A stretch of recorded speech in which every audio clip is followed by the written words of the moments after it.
അപ്പൊ പലിശാധിഷ്ഠിത ബിസിനസ് പാടില്ല, പൂഴ്ത്തിവെപ്പ് പാടില്ല, വില കയറ്റി പറയുന്ന രീതി പാടില്ല, അമിത ലാഭം എടുക്കാൻ പാടില്ല.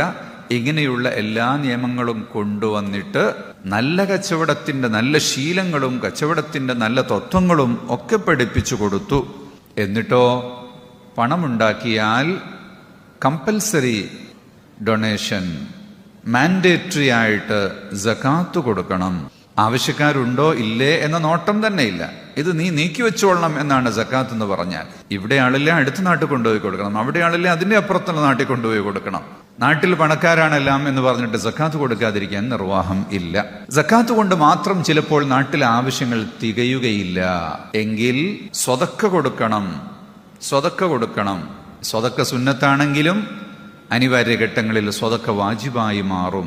ഒരു നാട്ടിലൊരു രോഗിയുണ്ട്, ഇഞ്ചക്ഷൻ ചെയ്യാൻ 18 കോടിയാണ്, അതിന് വേറെ സക്കാത്ത് കൊണ്ടൊന്നും തികയില്ല.